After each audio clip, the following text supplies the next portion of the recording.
はい、どうも、わくぼりです。今回は見ながら掘れる動画でこちらのドラえもん掘っていきたいと思います。少ない彫刻刀で掘っていけるので、皆さんぜひ試してみてください。はい、それでは今回使う彫刻刀の紹介をします。使うのは幅が 6mm の小刀の左、幅が 1cm2mm の小刀の左、幅が 3mm の、深めの丸太、この3本を使おうと思います。僕は右利きなので小刀の左を使いますが、左利きの方は小刀の右を使ってください。また今回はこの3本でやっていこうと思いますが、もっと、小さい平刀とかそういったものがあると、もっと簡単に便利に掘れるかなと思うので、持っている彫刻刀は使ってくださって構いません。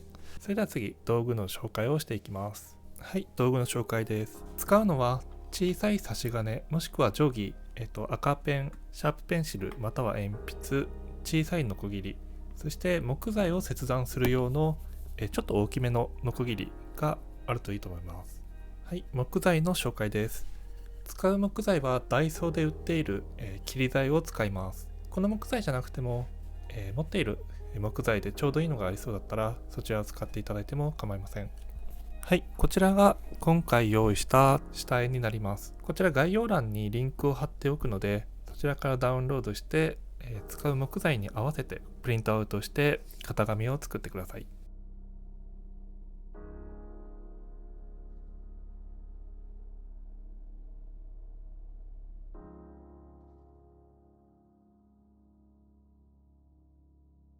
はい、下絵を、厚紙に貼って、切りました。ドラえもんを彫るとき、ドラえもんだけじゃなくて他のもそうなんですが、この彫るもの以外にも持つところも計算して下絵作っておくと彫るときとっても便利です。ではこのいらない部分をカットする前に、この長さに合わせて木材切ってしまいます。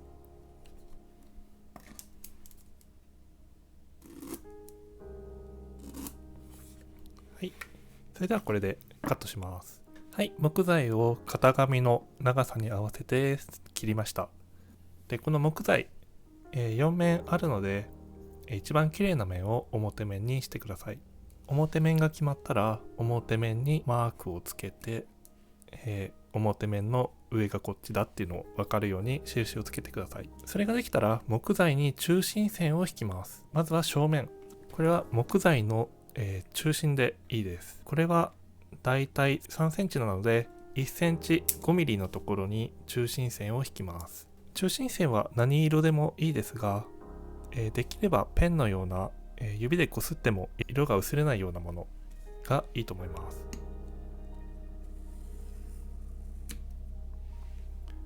はい、中心線引きました。表にできたら同じことを裏にもやってください。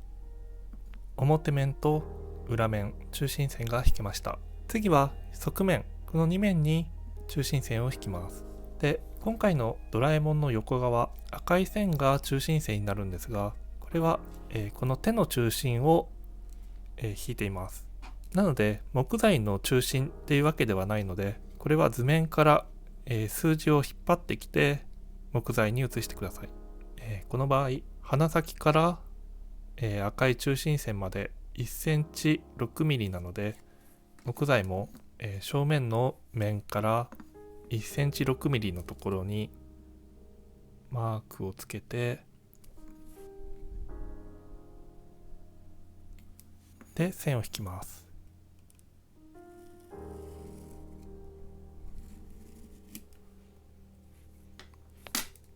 右側の中心線が引けました。では同じく左側も、正面から1センチ6ミリのところに線を引きます。右側と左側にも中心線が引けました。これができたら上を、線つないで十字を作ってください。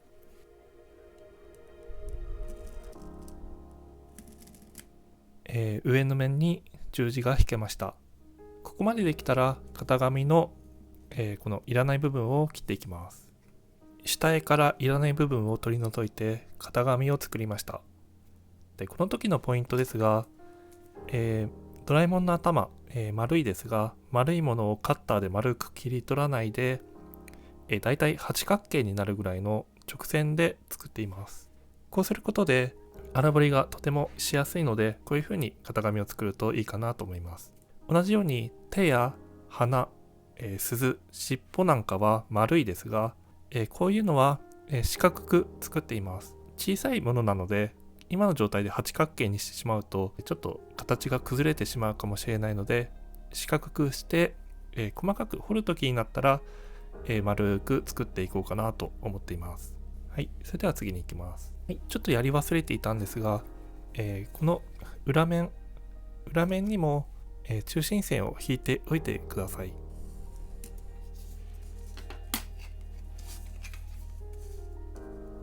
はい、それでは木材に型紙を写します。まずは正面から、中心線同士を合わせて、でこの時、もし木材の長さが若干違っていたりしたら、この上にぴったり合わせていいと思います。できたら、中心線とは違う色で枠線を、はい、引けました。はい、で裏も引いていくんですが、裏を引く前に、この下の線をぐるっと一周引いてしまいます。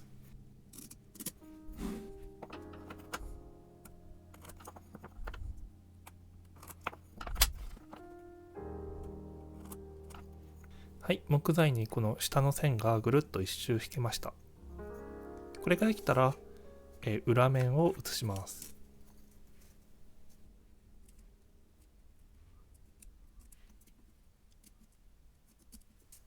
はい、裏も写せました。では次の工程に行きます。はい、それでは荒彫りに入ります。まず最初にやることは正面の余分を取るということです。はい、正面の余分を取る。まず最初にやることはノコギリを引きます。ノコギリを入れるのは入り墨に入れます。ドラえもんで言うと1箇所、2箇所、3箇所、4箇所、5箇所、6箇所。この6箇所にノコギリを引きます。はい、ノコギリを引きました。さっき6箇所って言ったんですが、8箇所でした。この手の上の、この小さい入り墨のところ、ここ数え忘れてたので、ここにもノコギリを入れてください。8箇所、ノコギリを入れました。これができたら彫刻刀で削っていきます。はい、大きい方の小刀で、この線に沿って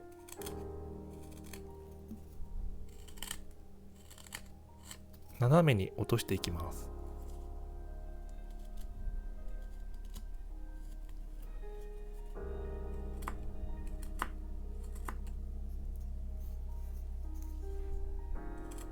この削るときは、順目の方向に削ってください。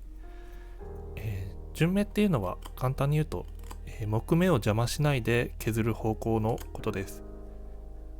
過去動画でも紹介しているので、もしよければ過去動画の方も見ていただけると分かりやすいと思います。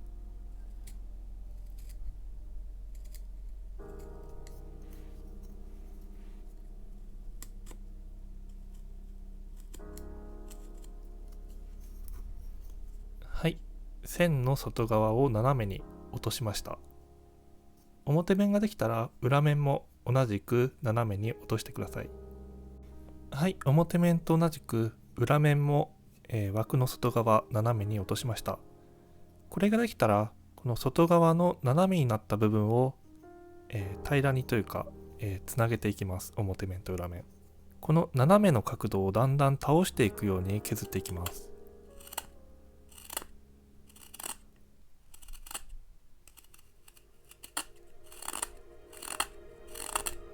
はい、するとだんだんこのつながるようになっていくので、表面からある程度削ったら次は裏面から削ります。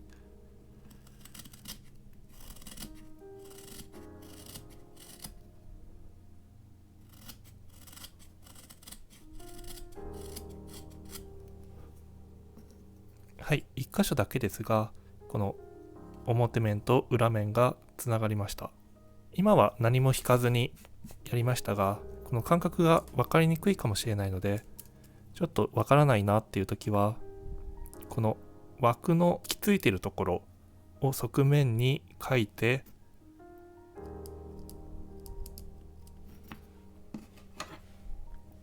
この線をつなげてあげる。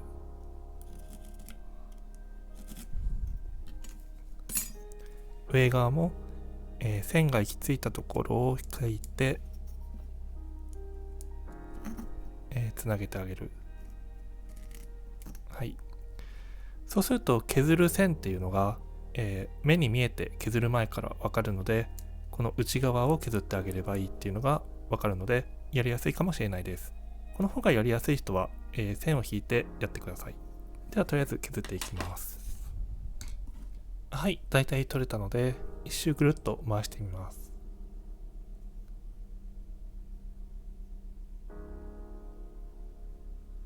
はい、こんな感じです。粗彫りの段階なので、完全に綺麗に取らなくて大丈夫です。多少ガタガタしていたり、ほんの少し残っていたりしても別に気にせず次の工程に進んで大丈夫です。では正面の余分を取ることができたので、次は側面の余分を取っていきます。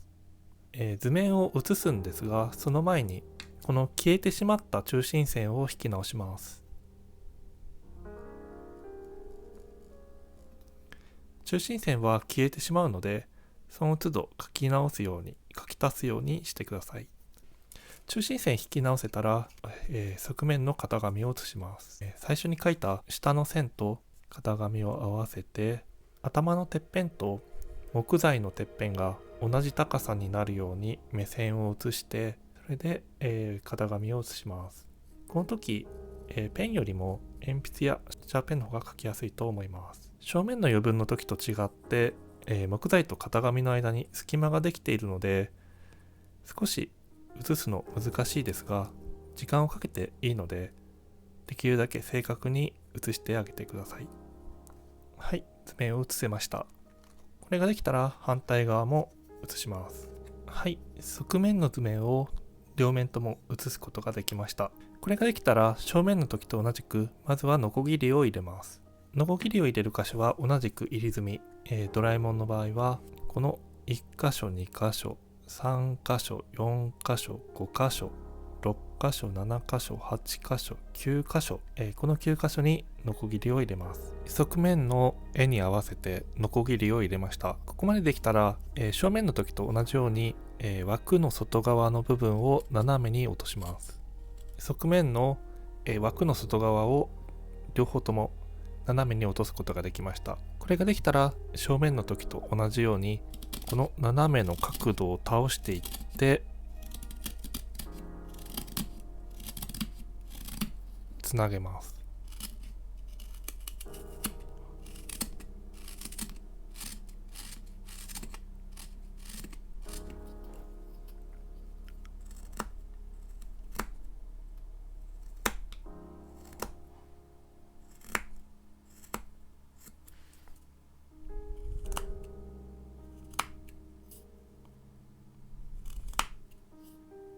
こうやって深くノコギリが入っていて、かつ狭いところっていうのはいきなりこう突き抜けて削るの難しいので、まずはノコギリの深さまで取ってしまうのもいいです。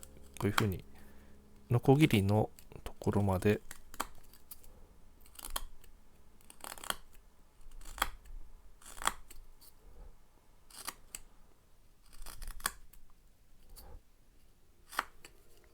入れて、反対側も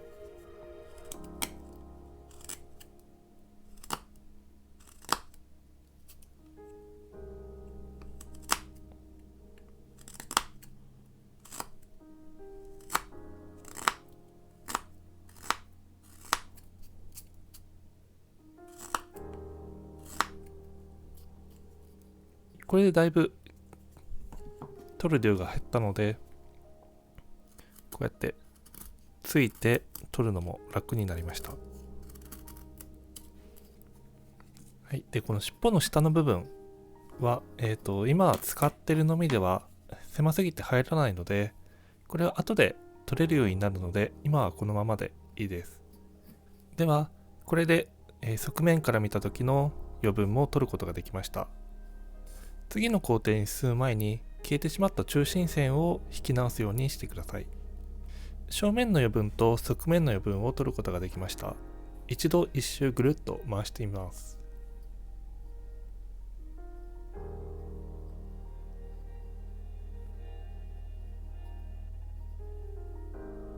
はい、今こんな状態です。正面の余分と側面の余分を取ったから、だいぶいらない部分は取れているとはいえ、かなり余分なところが残っているので、ここから取っていくっていうのが結構難しいかなと思います。はい、では次にやるのは、パーツのあるところを残して余分なところを取るっていうことになります。では具体的に必要な部分のパーツ、どういうところかというと、例えばここ、ドラえもんの鼻はこれぐらい残しておけば鼻は大丈夫なはずです。なのでこの外側の部分はいらないので取っちゃいます。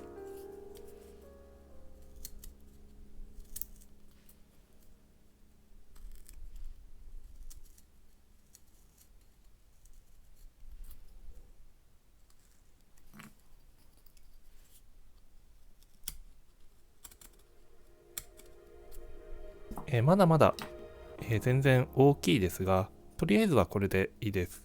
鼻を残していらない部分を取りました。これと同じように他の場所も進めていきたいと思います。次はこのベルで、この赤い部分が必要で、青い部分はいらないです。で、横から見た時のドラえもんの体のシルエット、この斜め、荒彫りで取った斜めからまっすぐ上に取れば大丈夫なので、この斜めからまっすぐ上に取る。この赤い部分はいらないです。反対側も同じ。この斜めがあって、まっすぐ上に行って、この赤い部分はいらない。ではこの部分を取ります。まずはここを斜めに落として、最初に斜めに落とさないでいきなり丸刀で取っていくと、深さが分かりにくくて必要な量よりも深く取ってしまう危険性があるので、まずは斜めに落とすことでここまででいいんだっていう印を自分の中で見えやすくします。はい、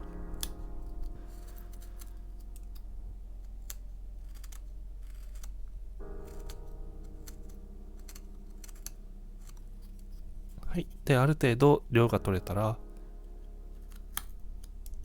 小刀でこうやって下についてあげて、でこっちからもある程度で取ってあげて、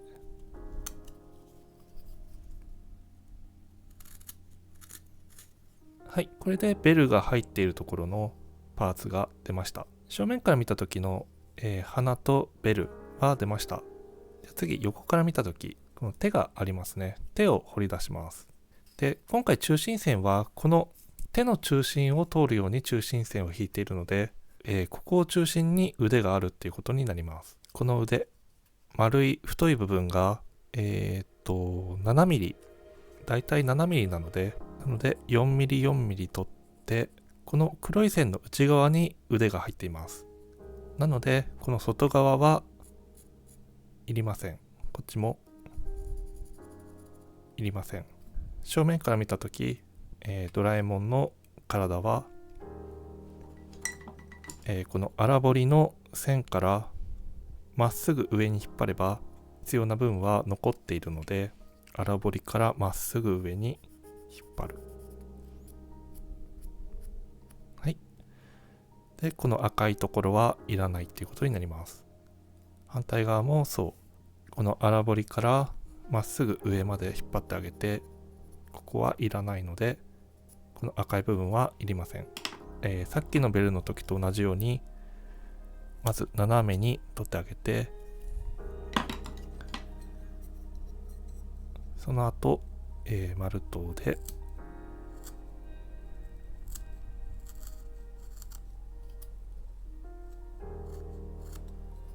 量を取って、で小刀で鳴らす。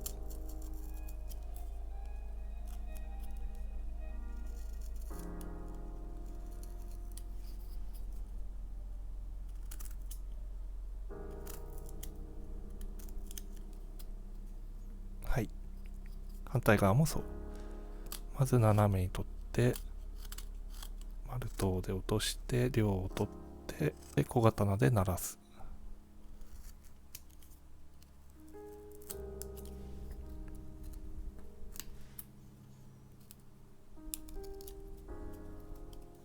これで腕が入っているパーツが出ました。はい。これで両方の腕が含まれているところを掘り出すことができました。次はドラえもんの尻尾。正面図と側面図。前からと横からは書いていますが、後ろからは書いていません。なので、今回は見本があるので、大体で太さを測ると、3ミリぐらいですかね。4ミリあれば大丈夫なはずです。あんまり数字にこだわらないで、見た目でこれぐらいあれば大丈夫かなっていう感覚でやるのも全然いいです。はい。で、絵を見ても上の荒彫りよりも下の方が、細くなっていくので、こんな感じで、ここがいらないっていうことになるので取ります。やり方は同じです。斜めに取って、でこの内側を取る。この時さっき取れなかった下側の部分、この下側の部分もいらないので同じく取っちゃっていいです。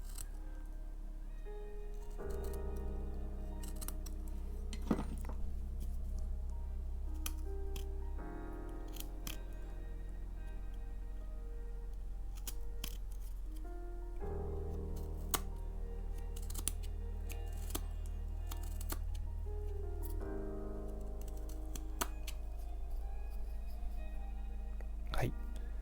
では反対側も同じくやります。正面図と側面図、余分な部分を落としました。そしてその後についてきたいらない部分をさらに落として、必要なパーツが含まれているところを出しました。それでは一周ぐるっと回してみます。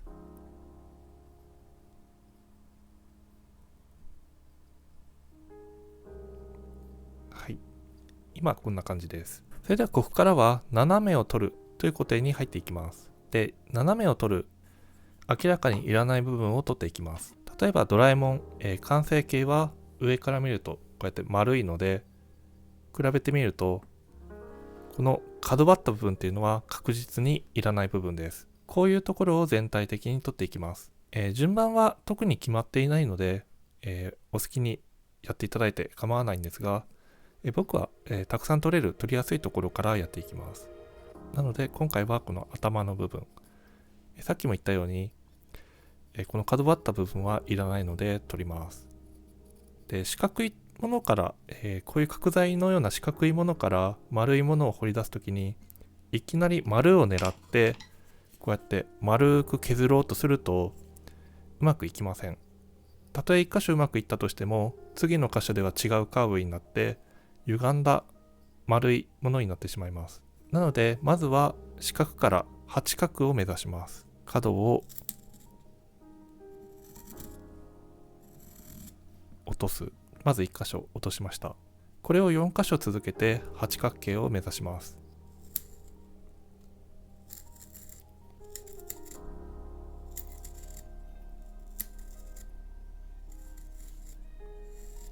4つの角を落としました。これで一応形としては八角になっています。正八角形には程遠く、もともとあった4つの面が太く、今削った新しい面は細いです。これをだんだん、太さを調節して正八角形を目指します。削りながらそれを目指してもいいですし、そういうのが、まだもうちょっと慎重にやりたいという人は、上からこう図を描いて、大まかな、正八角形を描いて、それに従って削っていってもいいです。僕はとりあえずこのまま削って正八角形を目指してみます。はい。とりあえずこのぐらいにして次に進みます。今新しい4面を削ったことで、ここがおかしなことになっているので、この上の2辺を周りと合わせて斜めに落とします。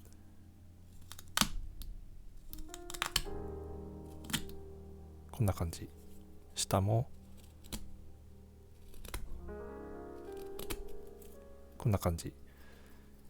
周りと合わせて斜めにします。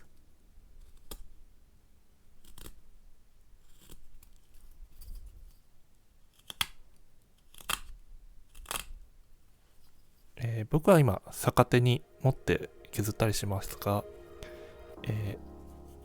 やりにくい人は持ち替えて斜めに削ってください。怪我をしないようにだけ気をつけて。頭がなんとなく丸くなってきました。次はこの胴体。胴体も角張った部分が残っているので、これも頭の斜めに合わせてそのまま落としてしまいます。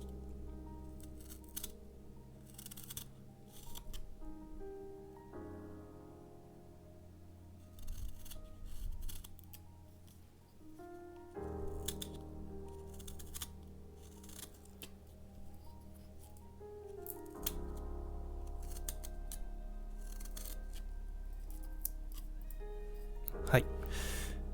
それでは、ベルも同じように、斜めを落としていったり八角形にしたりしてもいいんですが、絵に比べて明らかに、この四角が大きいので、一度寸法でこの四角を縮めたいと思います。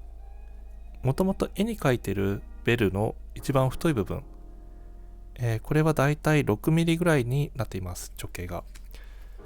それに対してこっちは今、1センチぐらいあるので、かなりやっぱり太いですね。なので6ミリ、中心線から3ミリを数字で取って、1、2、3。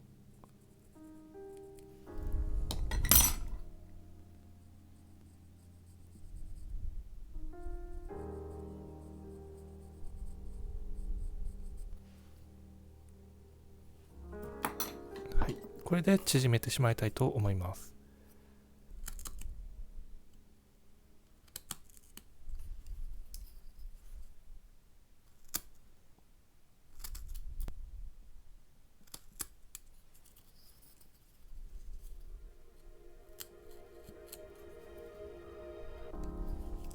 この、上下の太さもだいたい6ミリでいいと思うんですが、この上の部分がどこにつくかっていうのはドラえもんのこの首輪を出さないとわからないので、ちょっとこの上下の方は今は残しておいて、もう少し進んでから決めたいと思います。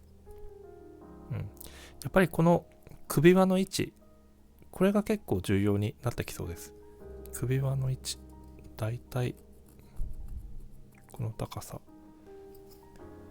最初にノコギリを引いた高さが結構そのまま合ってるようなので、これを目分量で構わないのでぐるっと一周引いてしまいます。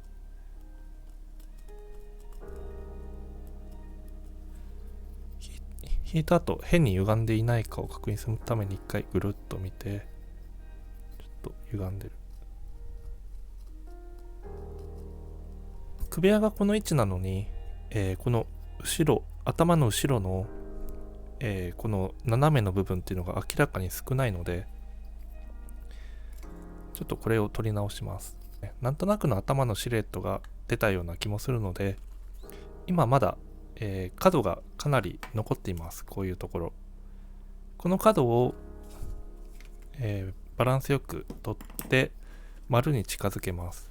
この2面の間の角度で取ります。はい。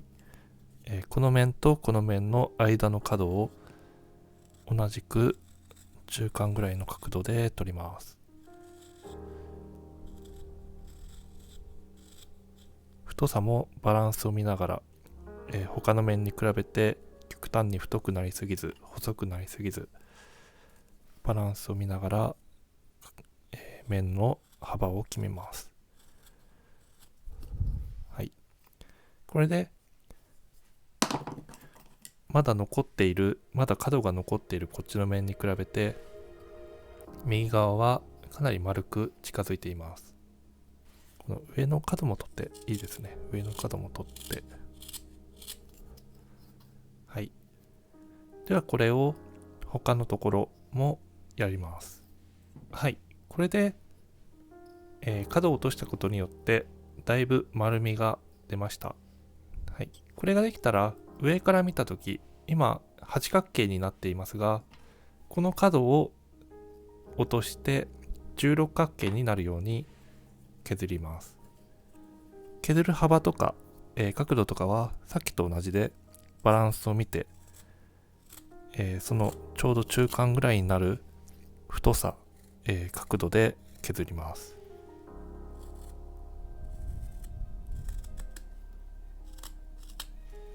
はい。これで上から見たとき、だいたい面が16個並んでいることになりました。ドラえもんの頭のシルエットも、もう角張っている感じというよりは丸くなっていると思います。それでは、先ほどまでだとちょっとやりにくかったこの首輪、ドラえもんの首輪を出したいと思います。いきなり彫刻刀で削ってしまうのは難しいので、鉛筆でとりあえず描きます。はい、首輪の位置を鉛筆で描きました。では首輪の下の部分、この下の部分を丸刀で段差をちょっとだけつけようと思います。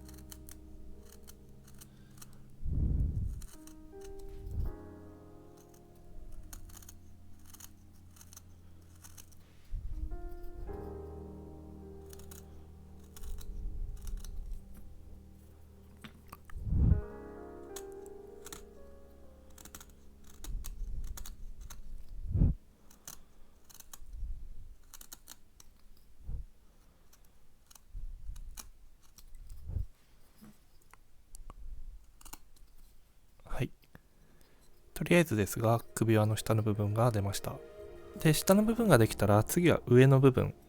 上の部分は小刀で上のところと顔のところの間にグッとちょっと力を入れて、刻みを入れて、そしてこの上の部分を削って、そうすると顔の部分がへこむので首輪が、飛び出してきます。これをぐるっと一周やります。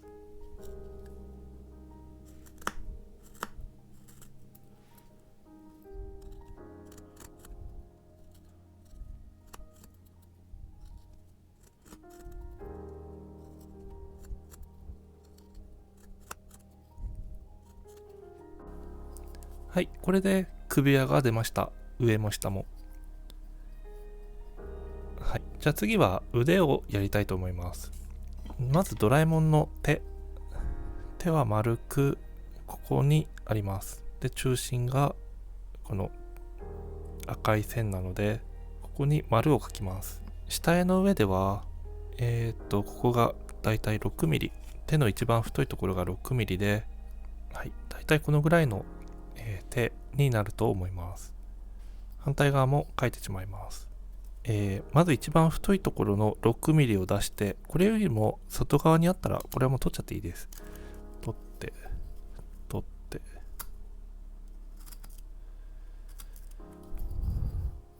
反対も、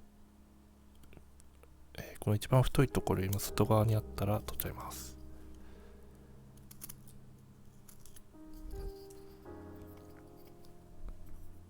で、この6ミリの正四角形を描いたら、これ角を取ったら、これが手になるので、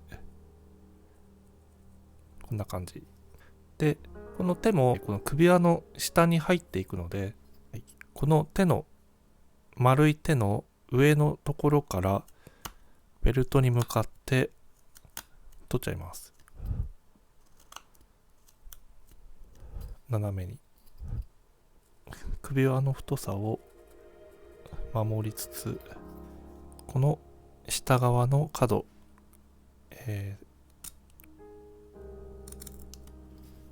を取ります。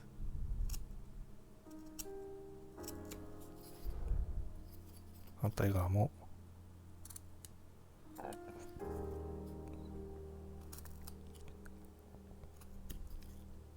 この手、真っ平らなので、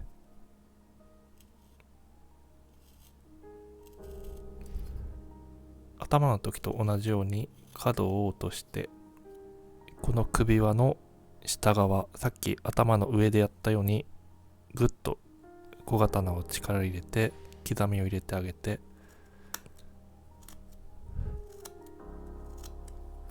で中に入れます。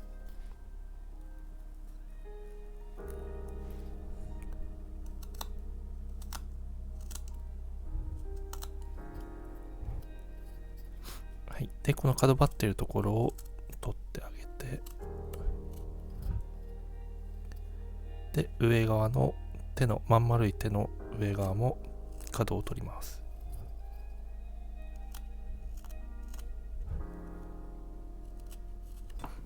でここで一回また手を書いてあげて、丸い手をで同じく手から上につながる腕の部分も書いてあげて、その上の腕の部分も書いてあげて、はい、この部分を、取っちゃいましょう。いらない部分を。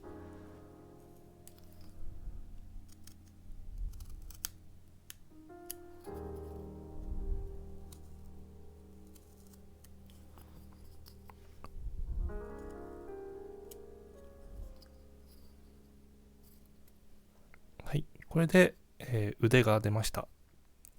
まだ全然ガサガサですが、とりあえず腕の形は出ました。では次、足を彫り出したいと思います。はい、足は、図面では太さが、下からだいたい5ミリぐらいになっています。測ってもいいですし、もう今、ここに出ているドラえもんのバランスを見ながら足を描いてもいいと思います。だいたいこのぐらいの高さでしょうか。これをぐるっと一周引きます。はい、足の高さが出たら丸刀でその上の部分を削ります。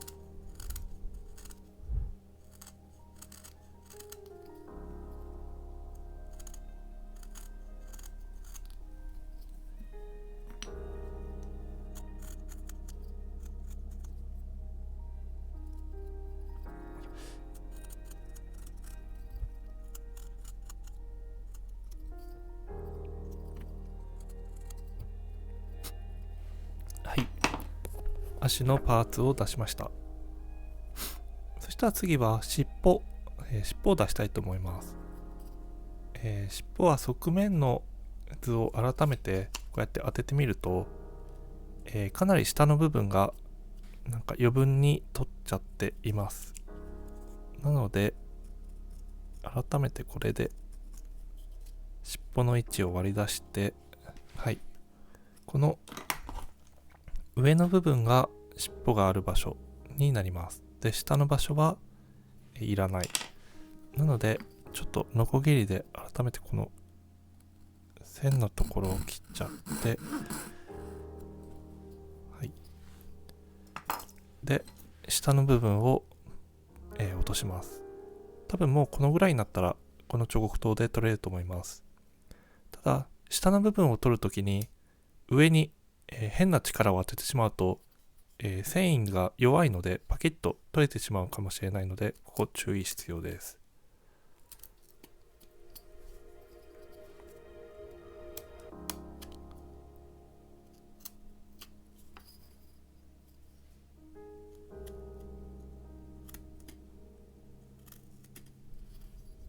はい、尻尾の下が取れてだいぶすっきりしました。シルエットもなんか一気にドラえもんっぽいです。で、大きさが、ちょっと分かりにくいので、四角から八角にしてみます。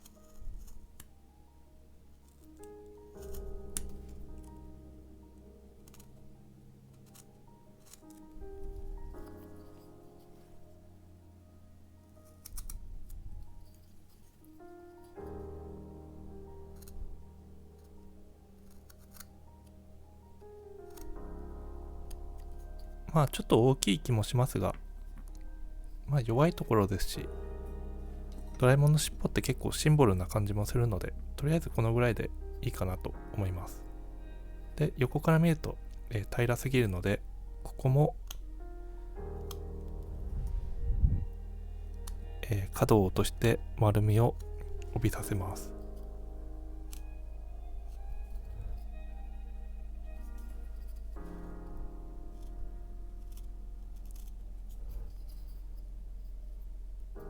はい、次は、鈴を出したいと思います。画像を見ると、ドラえもんの鈴っていうのは結構この首輪にかぶさっている画像も結構あります。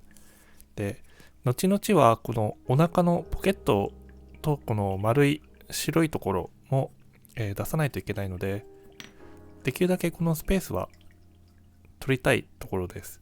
なので、上側に鈴を作ろうと思います。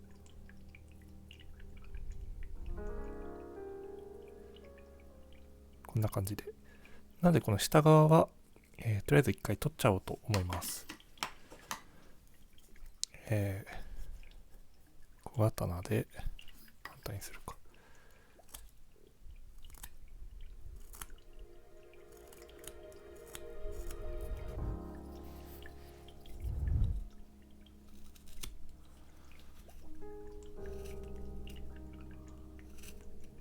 まず四角く取って、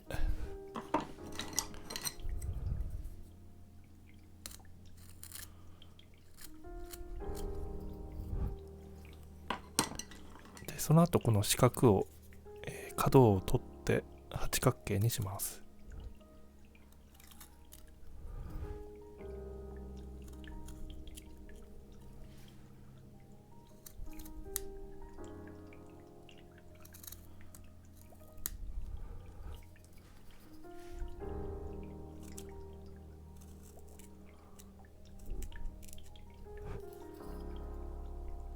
で、正面から見た時の、丸い形は、それっぽく出ました。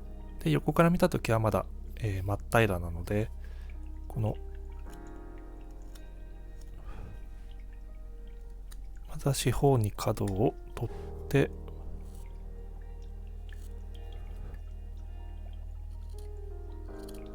その後、八角形に角を落として、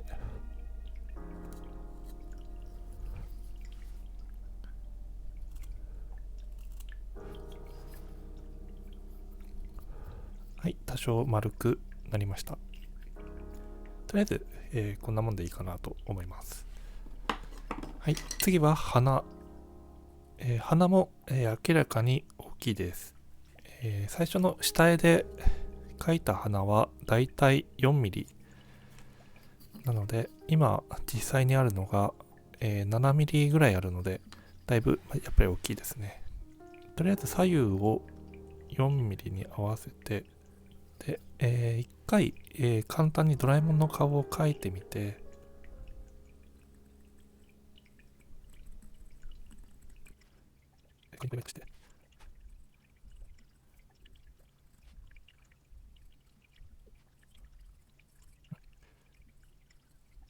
鼻を縮めます。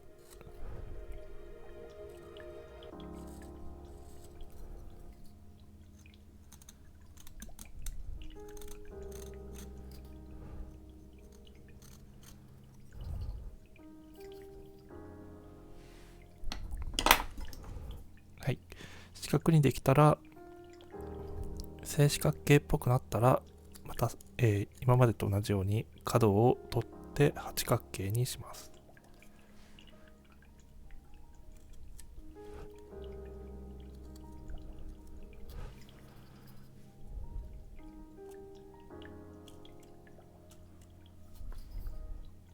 なんかまだ、かなり大きそうですけど、まあこれはおいおい、縮めて適正な大きさにしようと思います。ここから見るとまだまだ、浅いですね。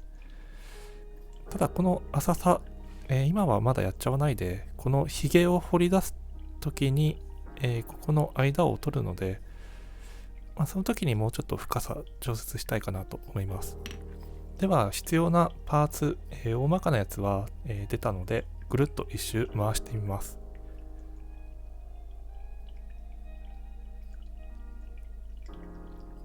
はい、今荒彫りの段階なので大きさは、結構最終的なやつから比べると全部のパーツが大きかったりします。この場合大きい分には問題ありません。でここまでできたら、全体の面を、軽く整える小彫りの段階に行きたいと思います。この面、例えばですけど、この面はすごい広くて、この面はすごい細くて、この面も細くて、そしてすごいガタガタしているというような、状態になっていますが、これをある程度整えます。太さも均一にして、まあ、波も明らかにこういうガタガタしてるんじゃなくて、直線に見えるぐらいには整えたいと思います。まずは頭からやっていきます。最終的にはひげや目を多少こう膨らませるようにしたいと思っていますが、今の段階ではそこを意識しないでいいです。全体の頭のシルエットだけを多少意識しながら整えていきます。今まで荒彫りの時に小さな面で撮っていたんですが、この辺からは、この縦の列を一つの、丸いカーブ状の一つの面として捉えてつなげてしまってもいいと思います。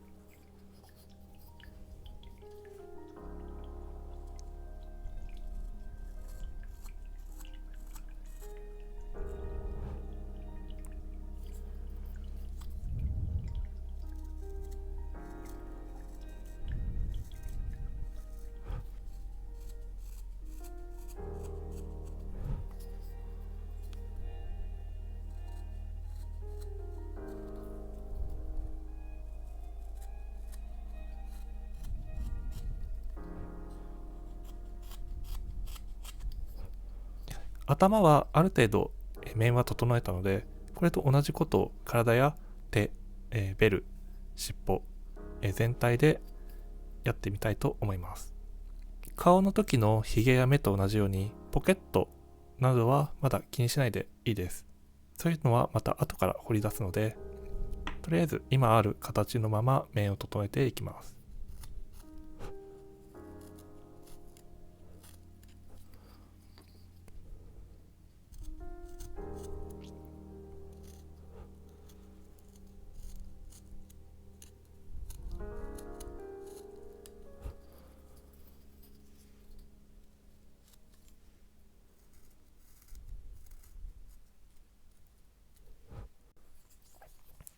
はい、今首輪をちょっと整えようと思います。で上側、ガタガタして一周している時に波打ってたら困るので、まずは小刀である程度直線になるように、出っ張っているところを削ります。上側できたら下側、あんまり細くなりすぎないように、首輪が気をつけて今のところは整えていきます。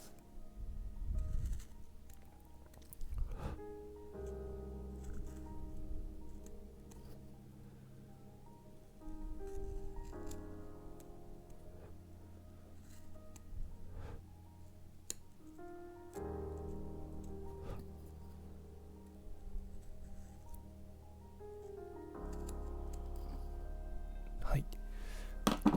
で今、この首はまだ8角形ぐらいに雑に取っているだけでガタガタしてるし、表面が、全然丸くないので、この角を取りつつ、表面を整えてつなげていきたい、丸くしたいと思います。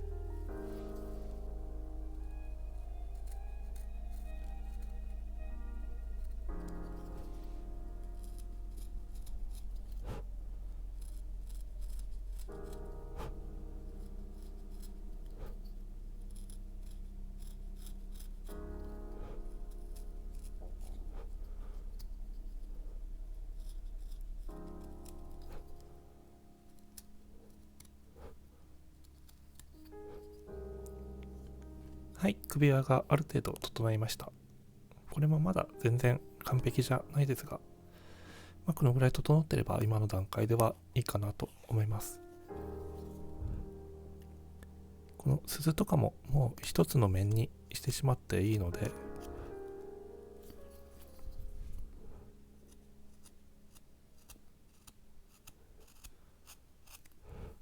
ちょっと今の段階では中心線完全に消してしまうと、後々困っちゃうので、ここ中心線ちょっと消さないようにして、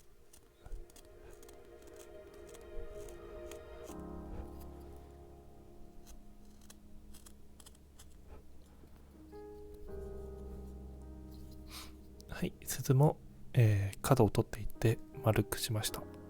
同じ要領で尻尾と手も丸くします。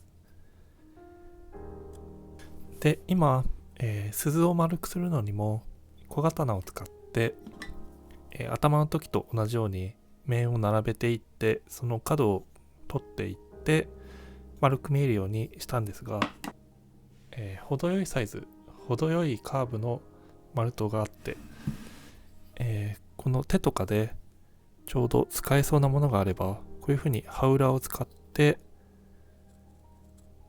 丸めていってもいいです。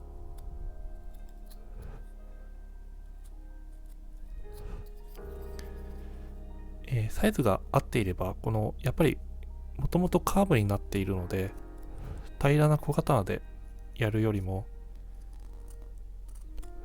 だいぶスピードも速いし、形さえきちんと合っていれば綺麗にカーブになります。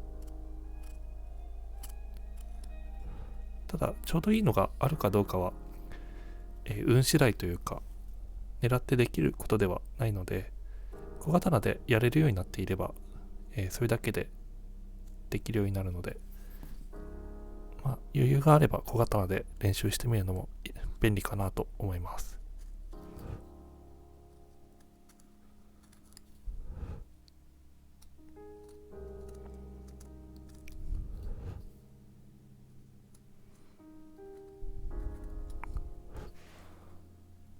全体的に荒彫りから比べると面を整えてみました。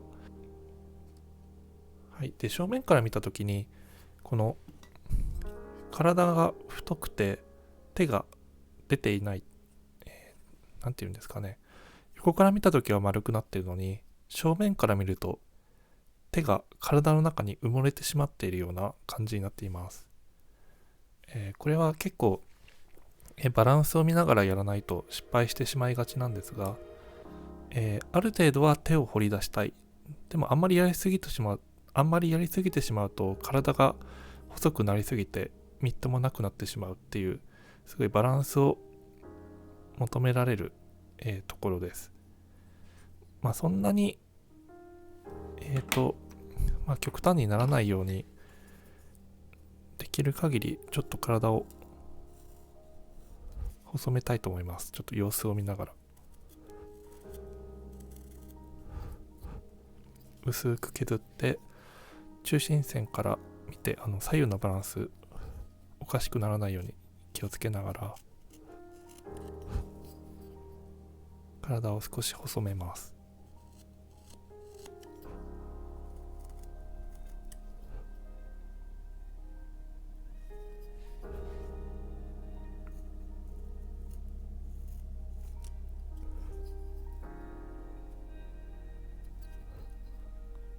はい、大体こんなもんでしょうか。で後ろから見た時も、前と同じぐらいになるように胴体を少し細めます。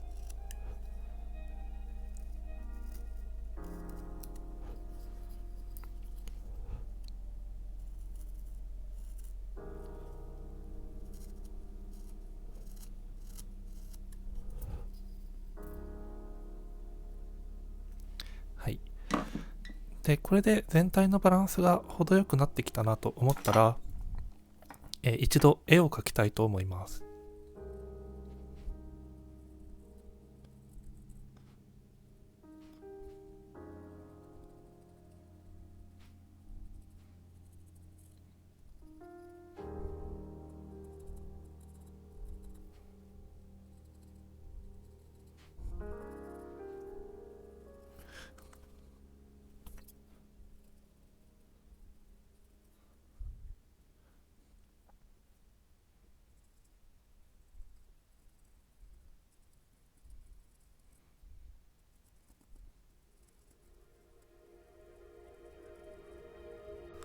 はい、鉛筆で、ドラえもんの、顔と鈴、そしてポケットを描きました。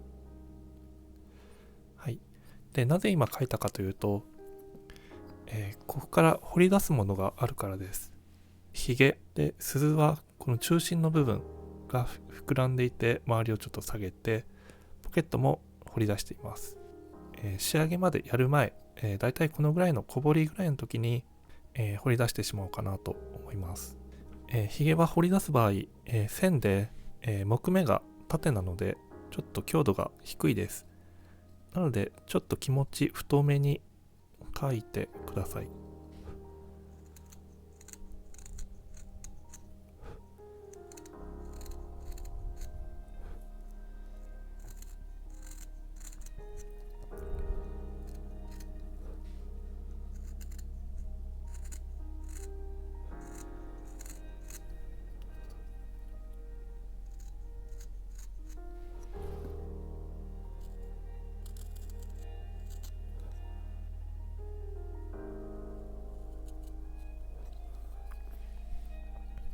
はい、ある程度彫り出してこういう風に高さが出たら小刀でひげの形を整えます。こうやってひげの形に刻みを入れてこうやって取ってあげます。これを、全部のところでやります。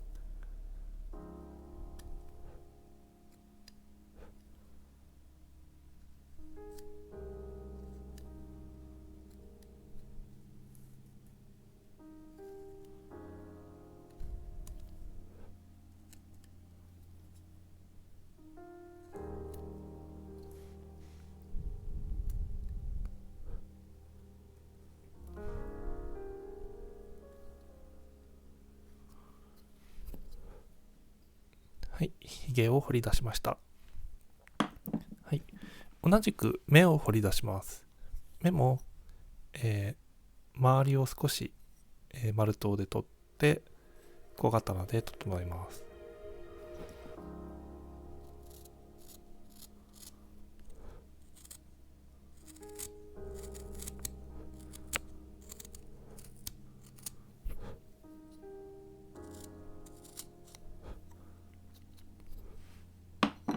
はい、丸刀で周りを落としました。じゃあ、次はベルの部分、この中心の太い部分を彫り出します。で、さっきと同じように丸刀でやってもいいんですが、ここの部分、残す部分がちょっと細くて丸刀の切れ味が多少落ちてるとボロッと取れてしまうかもしれないので、むしろ小刀でこの黒い部分を残して刻みを入れた方が安全かもしれないです。こうやってぐーっと刻みを入れて、この力加減強すぎると、ストンといってしまうかもしれないので、多少手加減しながらで刻みを入れたところを取ります。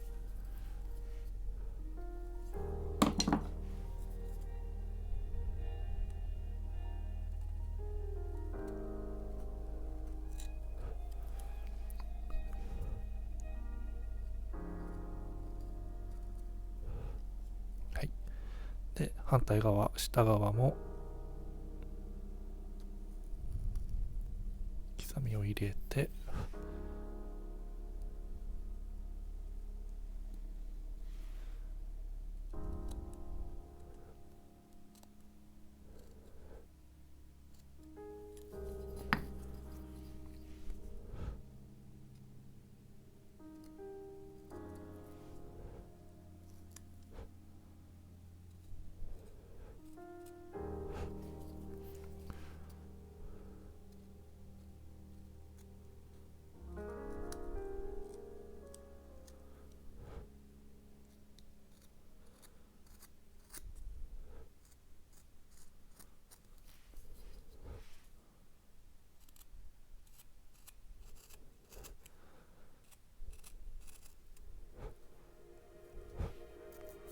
はい、鈴が太い部分を残して、周りの部分少し下げたので鈴っぽくちょっとなりました。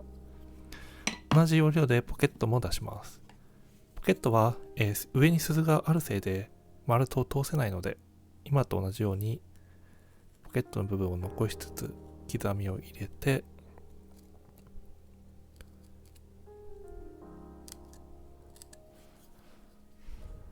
この部分を下げる。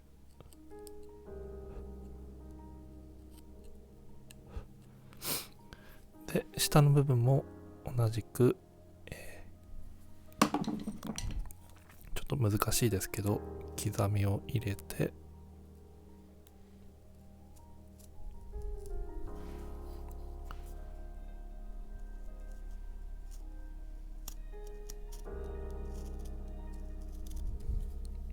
はい、で周りを下げます。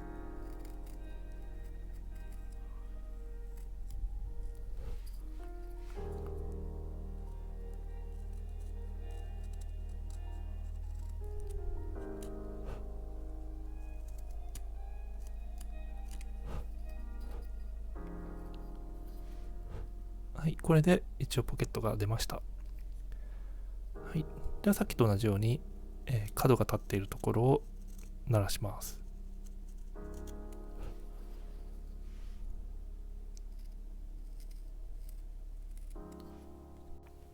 はい、で鳴らしていて思ったんですけど、ちょっと鼻が横から見たときぺっちゃんこすぎるなって思いました。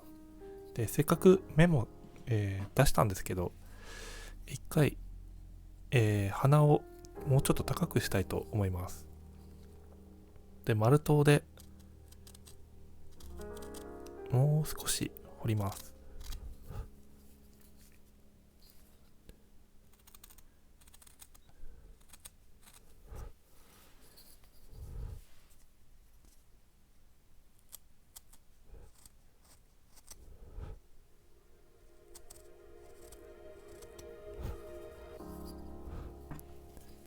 はい、で丸刀で出したらまた同じようにできた角を取って鳴らします。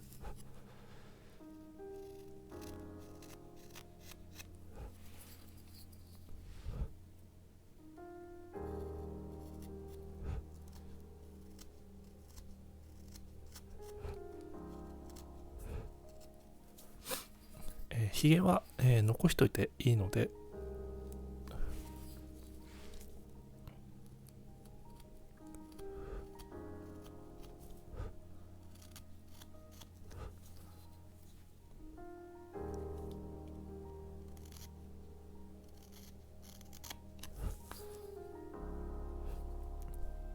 はい、である程度面の太さが同じになって線が、綺麗にまっすぐなったらもう割っちゃっていいです。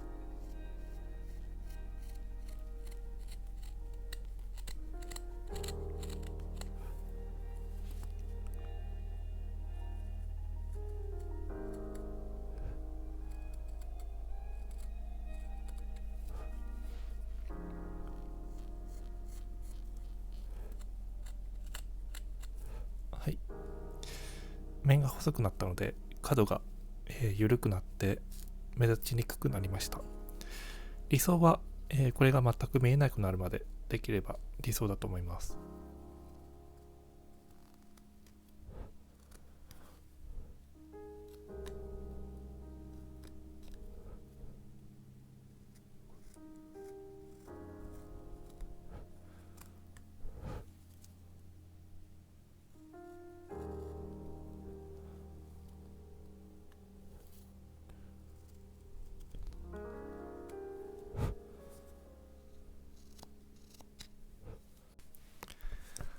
はい、ある程度面が整いました。一周ぐるっと回してみます。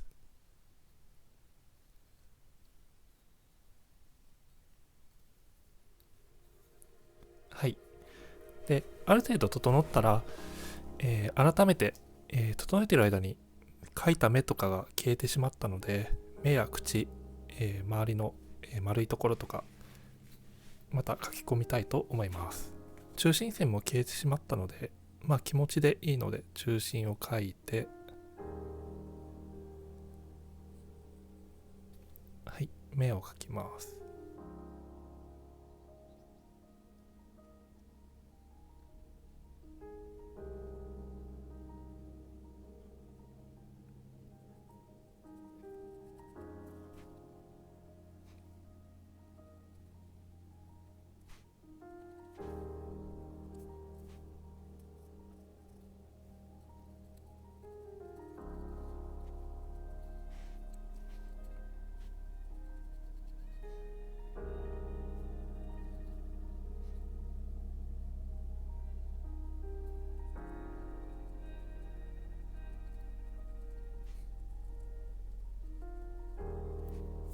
ひげが、こう周りを慣らしてるうちにだんだん伸びてきて長くなっています。あんまり長いと可愛くない気が僕はちょっとするので、ひげは、思い切って短くします。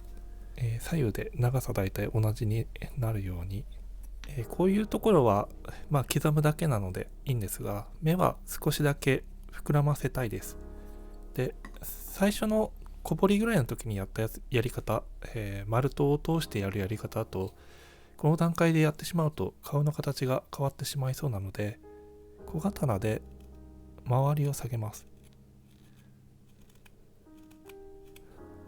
こう木の繊維的にもうここはこうやって取っても大丈夫なので、刻まなくても大丈夫です。ちょっと V の字にするような気持ちで刻みます。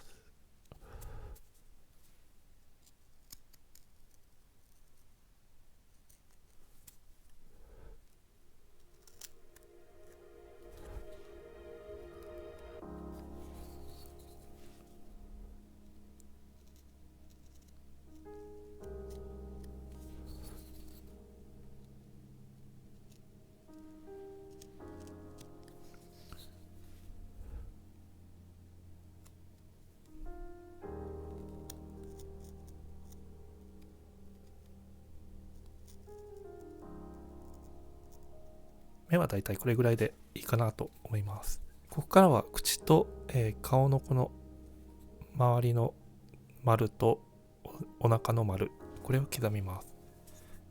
僕ちょっと苦手なので、いつもこう先にこのオンラインに一回線を入れて、それから V にするようにしてます。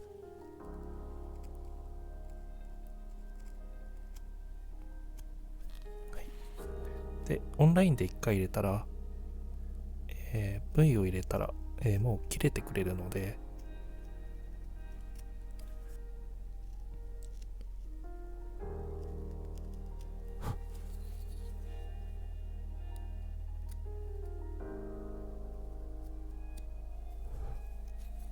はい、同じくこっちも刻みます。オンラインに一回線を入れて、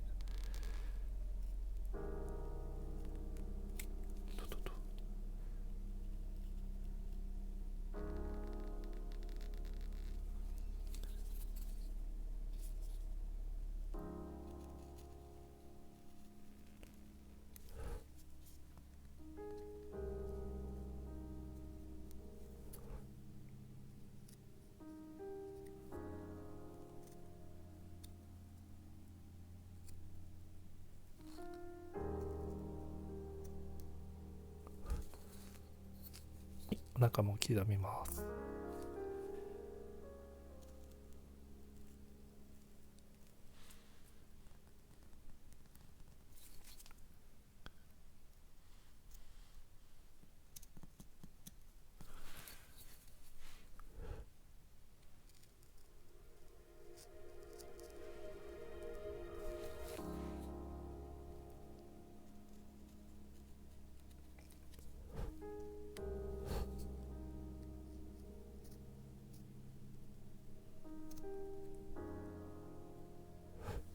刻みを入れました。目を入れます。目もやり方は一緒です。小刀の先端を刺してグッと押します。で、取ります。はい、ではドラえもん完成したので一周ぐるっと回してみたいと思います。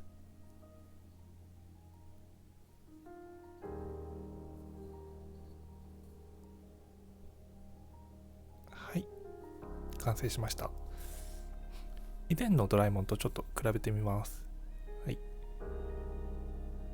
ほとんど同じですが、よく見ると鈴の大きさが違ったりとか、胴体の太さがちょっとこっちの方が太かったりとか、ちょっとした違いはありますね。はい。で、このまんまでも十分ドラえもんなんですが、色を塗ったらさらに、ドラえもんに近くなりますし、味わいも出てくると思うので、はい。で、今回は色は塗らないですが、絵の具のある方は色を塗ってみてください。はい。ということで今回は彫刻刀3本でドラえもんを角材から彫る方法を、解説しながら彫ってみました。ドラえもん、改めて彫ってみると、パーツのほとんどが丸で構成されていて、丸を彫るっていうのはやっぱり彫刻ですごい基本な作業になって、しかも可愛いという、すごい勉強になってさらに可愛い。ぜひぜひ皆さん、見ていただきながら彫っていただけたらなと思います。ということで、最後までご視聴いただきましてどうもありがとうございました。また次回の動画でお会いしましょう。バイバイ。